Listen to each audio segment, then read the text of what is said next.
Terima kasih Saudara Jahmada. Jadi beliau ini menyebut saya sebagai penasehat. Saya itu hebat-hebatnya saya Pak mengkoordinir Pak, jadi koordinator. Siap. Ya, makasih. Siap salam. Jadi Komisi 3 karena tadi disinggung oleh teman saya soal Undang-Undang Ormas, ini adalah produk daripada legislasi, daripada eksekutif dan legislatif. Nah, yang menurut kami memang selama ini tidak maksimal digunakan. Jadi dari beberapa contoh nanti diberikan oleh kawan-kawan, itulah yang urgensinya DPR sebagai wakil kami yang menjadi pengawas. Tentu ada kalau penindakan atau pembekuan itu ada Menteri Hukum atau Menteri Dalam Negeri dalam konteks itu sebagai mitra Komisi 3. Nah, saya sangat setuju dengan pernyataan penasehat dari Tumpas yang tadi mengatakan bahwa sepertinya supremacy of the law di Indonesia ini sudah mati. Sudah mati. Seolah-olah kita kembali ke masa status naturalis, di mana manusia yang satu serigala bagi manusia yang lain, homo homini lupus. Ketika kemudian alat-alat perlengkapan negara tidak dapat berbuat apa-apa dari aksi brutalitas dan vandalisme yang dilakukan oleh kelompok-kelompok premanisme. Kelompok premanisme ini banyak bentuk ya. Nah, tapi saya berharap kehadiran kami di sini juga tidak sekedar dagelan politik ya, pimpinan. Saya berharap juga bahwa kehadiran kami ini bukan semacam pentas aksi kebohongan yang kita membiarkan kemudian negara ini berubah dari negara hukum, Rechtsstaat, menjadi negara para mafia. Ya, saudara, Pak Pimpinan. Saya terus terang saja, sama seperti Pak Saur, saya aktivis 98 juga. Teman-teman kita semua itu, saya banyak mengkritisi soal kebijakan atau political will, public policy pemerintah. Dan saya tahu persis kinerja DPR itu seperti apa. Karena mahasiswa di sini yang bekerja di sini banyak sekali mahasiswa saya. Ya, itu perlu saya inikan. Nah, saya tadi pagi sebelum kemari cepat-cepat membuat suatu tulisan apa yang harus saya sampaikan. Supaya tidak terkesan ini asumsi, saya membuat suatu ringkasan sedikit mengenai negara tidak boleh kalah dengan preman. Dan ini yang kami ungkapkan kemarin pada waktu pertemuan di Mabes Polri. Nah, aksi premanisme sudah menjadi momok yang sangat menakutkan bagi seluruh kalangan masyarakat. Itu kita harus sepakat. Aksi premanisme tidak hanya sekedar merusak, memporak-porandakan tatanan kehidupan masyarakat yang ajak, aman dan damai, tetapi juga telah mendistorsi semangat penegakan hukum dan upaya pemerintah menggairahkan semangat investor dalam rangka membangun perekonomian Indonesia yang saat ini sedang mengalami krisis. Harus kita akui, perekonomian kita sekarang sedang morat-marit, pengangguran sudah semakin membengkak, dan kita tidak boleh seolah-olah tidak tahu.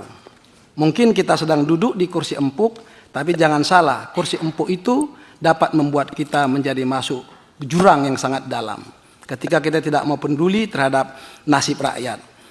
Berdasarkan observasi kami, maka hakikatnya premanisme sebagai suatu bentuk kejahatan banyak yang bermetamorfosa dengan berbagai karakteristik. Nah, kami banyak pengalaman karena sebelum kami membentuk Tumpas, kami juga sudah banyak membentuk organisasi-organisasi lain seperti TPKB macam-macam. Ya, bentuk-bentuk premanisme itu ada yang disebut dengan preman berdasi.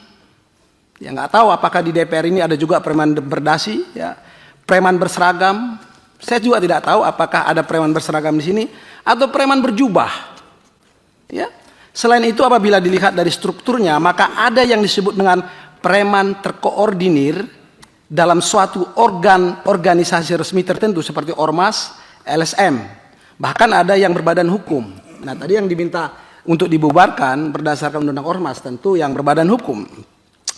Tetapi ada pula yang memiliki struktur organisasi namun tidak memiliki struktur organisasi, itu namun dia terkoordinir dalam suatu kumpulan yang memiliki pimpinan sebagai pengendali aksi. Ini berdasarkan pengamatan kami dan kami kebetulan sering melakukan penelitian dan kajian terhadap fenomena sosial kemasyarakatan, terkait kebijakan-kebijakan publik pemerintah.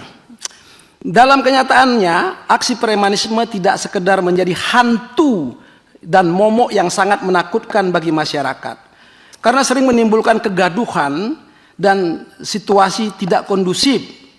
Mereka mengklaim memiliki kedudukan dominan, mungkin karena ada backing yang membackup mereka. Kita tidak tahu, karena ada juga premanisme yang berada di lingkaran kekuasaan dan sering juga menjual nama-nama penguasa. Nah, coba kita dengan jujur menjawab siapa orang itu. Kita tidak usah sebutkan di sini. Tindakan premanisme sangat meresahkan kalangan pengusaha dan investor. Bahkan lebih dari itu, keberadaan premanisme dengan berbagai model dan karakteristik seperti yang kami sebutkan tadi sangat membahayakan eksistensi Negara Kesatuan Republik Indonesia dalam membangun persatuan dan kesatuan bangsa. Oleh karena aksi premanisme tersebut berpotensi dapat menjadi pemantik disintegrasi bangsa, maka kita harus peduli. Dan kami berharap pertemuan ini bukan sekedar dagelan politik atau pentas aksi kebohongan. Mudah-mudahan ini harus dibicarakan secara eksplisit, secara serius dan mendalam. Ya. Hal yang kami sampaikan oleh karena berdasarkan pemantauan kami, banyak juga aksi-aksi premanisme yang mengamputasi hak-hak asasi warga negara untuk menyampaikan pendapat dalam bentuk aksi demo. Itu satu. Nah, negara atau pengusaha atau kelompok tertentu sering juga menggunakan jasa-jasa premanisme untuk memberangus ini. Nah, kita harus jujur. Bahkan lebih dari itu, pemerintah pun suka menggunakan jasa-jasa premanisme ketika ada kelompok-kelompok yang mengkritik kebijakan-kebijakan pemerintah. Lebih tragis lagi, ada kelompok-kelompok tertentu yang seperti saya katakan tadi, melakukan tindakan-tindakan aksi premanisme, kemudian menghalangi orang-orang, pihak-pihak tertentu untuk menjalankan ibadah menurut agama dan kepercayaannya. Ya Bang Saur ya, ini salah satu bentuk premanisme. Ketika ada hak orang untuk menjalankan ibadah, kemudian diganggu, dianiaya. Maka saya katakan tadi, bentuk model premanisme itu bukan hanya ormas. Dia bisa berbentuk preman berseragam. Mungkin di kalangan-kalangan penegak hukum juga banyak preman-premanisme yang memalak begitu ya. Nah, perkara tidak akan dinaikkan kalau tidak ada sejumlah setoran, nah, macam-macam ya. Nah, maka perlu dibuat suatu regulasi yang jelas ya. Apalagi ini menyangkut masalah freedom of religion. Jadi orang bagaimana kemudian menjalankan ibadah kalau diganggu? Padahal konstitusi kita dengan tegas mengatakan bahwa negara menjamin warga negara untuk menjalankan ibadahnya menurut agama dan kepercayaannya masing-masing. Negara Indonesia adalah negara hukum atau Rechtsstaat yang berbasis pada rule of law, di mana Undang-Undang Dasar 1945 itu sebagai grundnorm harus dijadikan landasan legalitas setiap sikap tindak anak bangsa, termasuk juga anggota dewan yang terhormat. Sayangnya, ya kami juga tidak tahu apakah kehadiran kami cukup penting atau tidak. Ternyata kan Ketua Komisi 3 ya Pak Sor ya, tidak hadir untuk hari ini kan. Nah, mudah-mudahan ini sangat penting dan bisa disampaikan nanti. Nah, saya tidak mau berpanjang-panjang bahwa supremacy of the law harus berdaulat di NKRI. Kita harus sepakat itu. Supremacy of the law harus berdaulat di NKRI. Jangan kita biarkan justru kejahatan yang berdaulat. Saya banyak membaca buku soal kejahatan berdaulat, kedaulatan kejahatan itu atau teori-teori itu banyak sekali. Nah, oleh karena itu kami para advokat yang tergabung dalam Tumpas ya itu sebenarnya meminta karena dewan tidak mungkin membekukan itu ormas-ormas premanisme, tidak mungkin. Tapi yang bisa dilakukan adalah meminta dengan tegas kepada pemerintah sebagai eksekutif gitu ya. Kami mendesak supaya Dewan Perwakilan Rakyat sebagai representasi dari kedaulatan rakyat itu mendesak pemerintah menindak tegas seluruh aksi premanisme yang memiliki label atau latar belakang apapun tanpa terkecuali. Itu permintaan kami. Kemudian segera membubarkan ormas-ormas atau LSM yang melakukan aktivitas premanisme seperti yang disampaikan oleh rekan saya tadi.